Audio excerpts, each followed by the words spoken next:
SN glory YouTube channel के online platform पर मैं एसएन सिंह एक बार फिर से आपका हार्दिक स्वागत एवं अभिनंदन करता हूं। डीएलएड द्वितीय सेमेस्टर में वर्तमान भारतीय समाज एवं प्रारंभिक शिक्षा जो प्रथम प्रश्न पत्र है, सन 2016 के पेपर में आए हुए बहुविकल्पीय प्रश्नों का हल, जो मल्टीपल चॉइस क्वेश्चन आए हुए थे, उनका हल हम यहाँ प्रस्तुत कर रहे हैं, जिससे आपको आसानी होगी कि किस प्रकार के प्रश्न परीक्षा में पूछे जाते हैं, प्रश्न कहाँ से उठाए जाते हैं, कहाँ प्रश्न बन सकते हैं, कहाँ प्रश्न नहीं बन सकते हैं। ये आपको थोड़ा सा समझ में आएगा, जिससे आपको आसानी होगी अपनी तैयारी करने में। तो सन 2016 में जो प्रथम प्रश्न पत्र में जो बहुविकल्पीय प्रश्न पूछे गए, आइए उन पे चर्चा करते हैं कि कौन कौन से प्रश्न आए और उसका उत्तर क्या होगा। तो अगर बात की जाए, सन 2016 में वर्तमान भारतीय समाज एवं प्रारंभिक शिक्षा में 15 प्रश्न आते हैं जो मल्टीपल चॉइस के होते हैं। 4 ऑप्शन दिया होता है, उसमें से किसी एक ऑप्शन को आपको सही करना होता है। तो यहाँ पे आइए देखते हैं कि कौन कौन से प्रश्न पूछे गए और उसका उत्तर क्या है। तो अगर यहाँ देखा जाए तो पहला क्वेश्चन पूछा गया कि दिवा स्वप्न पुस्तक के लेखक हैं। तो दिवा स्वप्न पुस्तक के लेखक का नाम अगर हम देखें तो गिज्जू भाई। 3 ऑप्शन और दिया हुआ है, स्वामी विवेकानंद, महात्मा गांधी, सर्वपल्ली राधाकृष्णन, लेकिन जो इसका सही आंसर है वो सही आंसर है गिज्जू भाई। अगला क्वेश्चन देखिए, निम्नलिखित में से कौन सी अनौपचारिक शिक्षा की विशेषता है। अनौपचारिक शिक्षा, औपचारिक शिक्षा का मतलब होता है जो हम किसी विद्यालय में या किसी निश्चित स्थान पर जा कर के हम ग्रहण करते हैं, जिसमें समय निश्चित होता है, स्थान निश्चित होता है, पाठ्यक्रम निश्चित होता है, उद्देश्य निश्चित होता है, यानी सब कुछ निश्चित एवं औपचारिक रूप से होता है। लेकिन जो अनौपचारिक शिक्षा होता है, इसमें किसी प्रकार का कुछ निश्चित नहीं होता है। तो यहाँ पे जो ऑप्शन दिया हुआ है, पहला ऑप्शन दिया हुआ है कि स्थान निश्चित नहीं होता, ये भी सही है। समय निश्चित नहीं होता, ये भी सही है। स्वतंत्र होती है, ये भी सही है, यानी उपयुक्त सभी, यही इसका उत्तर हो जाएगा। तो इसका जो सही उत्तर हो जाएगा वो होगा उपयुक्त सभी। अगले क्वेश्चन की चर्चा अगर की जाए तो संविधान में किस भाषा को राजभाषा का दर्जा मिला हुआ है। तो पहला ऑप्शन हिंदी, फिर उर्दू, अंग्रेजी, फारसी। तो संविधान में राजभाषा का दर्जा हिंदी को मिला हुआ है, सही ऑप्शन इसमें हिंदी है। फिर उसके बाद क्वेश्चन है कि शिक्षा एक त्रिमुखी प्रक्रिया है, यह कथन है जॉन लॉक का, रविन्द्रनाथ टैगोर का, जॉन डेवी का, महात्मा गांधी का। तो शिक्षा एक त्रिमुखी प्रक्रिया है, इसको कहा है जॉन डेवी ने, इसको कहा है जॉन डेवी ने। अगला क्वेश्चन है 5वां क्वेश्चन, शिक्षा का शाब्दिक अर्थ, शिक्षा का शाब्दिक अर्थ है अंतर्निहित शक्तियों का विकास करना, बहिर्मुखी शक्तियों का विकास, शारीरिक विकास करना, उपयुक्त में से कोई नहीं।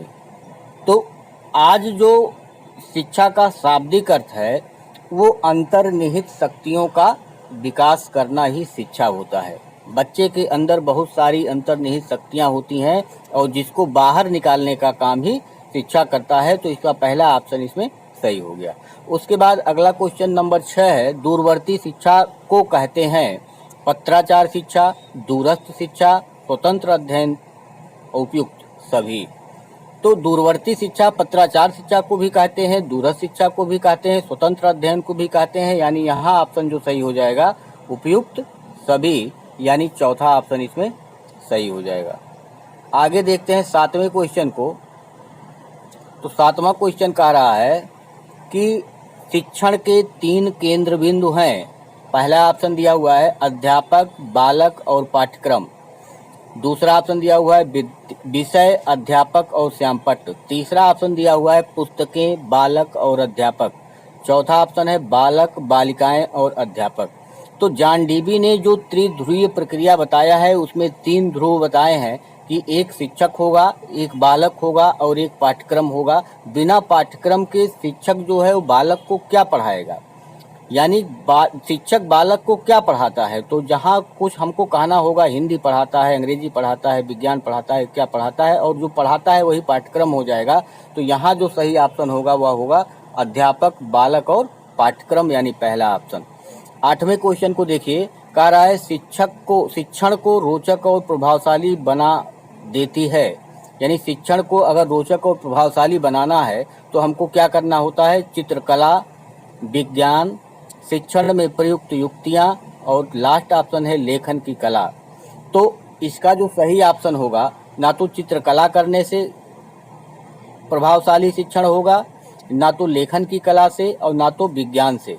जो शिक्षण में रोचकता आती है और प्रभावशालिता आती है वह शिक्षण में प्रयुक्त युक्तियों से आती है। तो इसका थर्ड ऑप्शन सही उत्तर हो जाएगा। आगे देखिए 9वां जो होगा, 9वां क्वेश्चन कह रहा है कि शिक्षा एक प्रक्रिया है जिसके द्वारा बालक अपनी जन्मजात शक्तियों को अभिव्यक्त करता है। तो जन्मजात शक्तियां यानी अंतर्निहित जो शक्तियां हैं वही आपको पहले क्वेश्चन में पूछा गया और यहाँ वही आपको परिभाषा में दे करके पूछा जा रहा है कि इसको किसने कहा। पहला ऑप्शन जॉन डीबी का, दूसरा रूसो का, तीसरा फ्रोवेल का, चौथा मॉन्टेसरी का। तो शिक्षा एक प्रक्रिया है जिसके द्वारा बालक अपनी जन्मजात शक्तियों को अभिव्यक्त करता है, यह कथन है फ्रोवेल का, यह कथन है फ्रोवेल का। अगला क्वेश्चन है कि मोरिया मॉन्टेसरी भारत कब आई, 1909 में, 1919 में, 1929 में, 1939 में। तो मोरिया मॉन्टेसरी जो है वो 1939 में भारत आई थी, यानी चौथा ऑप्शन इसका सही है। फिर इसके आगे देखेंगे 11वां क्वेश्चन।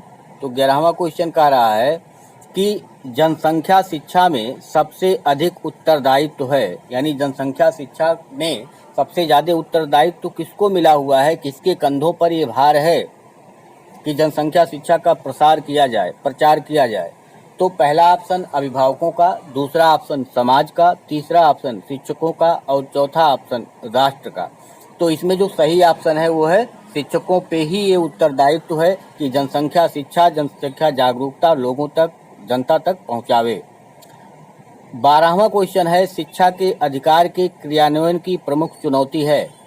पहला ऑप्शन प्रशिक्षित शिक्षकों का अभाव है, दूसरा ऑप्शन दोषपूर्ण पाठ्यक्रम है, तीसरा ऑप्शन शासकीय उदासीनता है और चौथा ऑप्शन उपयुक्त सभी है। तो प्रशिक्षित शिक्षकों का अभाव भी है, दोषपूर्ण पाठ्यक्रम भी है और शासकीय उदासीनता भी है, यानी इसमें सही ऑप्शन हो जाएगा उपयुक्त सभी, यानी 12वें का चौथा ऑप्शन सही होगा। उसके बाद आगे देखते हैं 13वें क्वेश्चन को। तो 13वें क्वेश्चन में पूछा है कि पाठ्य योजना का निर्माण आवश्यक है।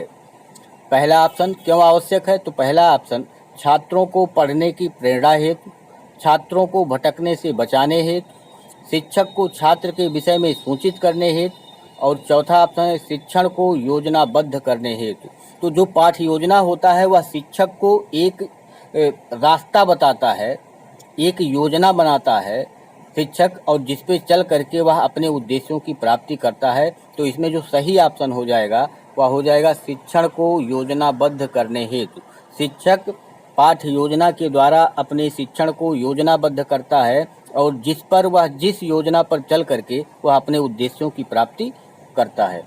14वां क्वेश्चन है कि परिवार के द्वारा बालकों को प्राप्त होती है, क्या प्राप्त होती है परिवार से बालकों को।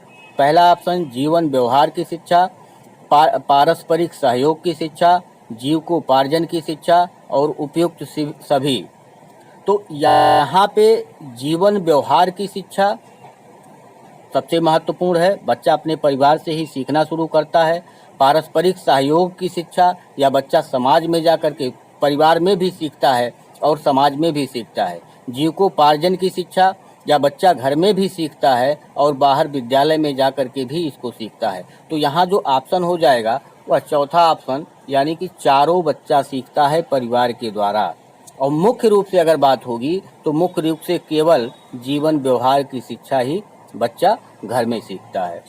15वें क्वेश्चन की बात की जाए तो वैदिक कालीन गुरुकुल शिक्षा किस जीवन दर्शन पर आधारित थी? पहला ऑप्शन प्रकृतिवाद, दूसरा ऑप्शन आदर्शवाद, तीसरा ऑप्शन समाजवाद और चौथा ऑप्शन व्यवहारवाद। तो यहाँ पे जो वैदिक कालीन गुरुकुल सिस्टम था वह प्रकृतिवाद पर आधारित था कि प्रकृति के गोद में जाकर के शिक्षण संस्थाएं खोलने पे एक प्राकृतिक अनुभव होता है, प्राकृतिक रूप से उनको जो सौंदर्य वातावरण होता है वहाँ पे ले जाकर के शांति के वातावरण में गुरुकुलों की स्थापना करके और वहाँ पे शिक्षण कार्य किया जाता था जो प्रकृतिवाद पे के दर्शन पर आधारित था।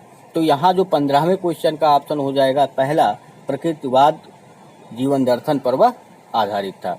तो इस प्रकार से आपने देखा कि 15 क्वेश्चन कौन कौन से पूछे गए थे।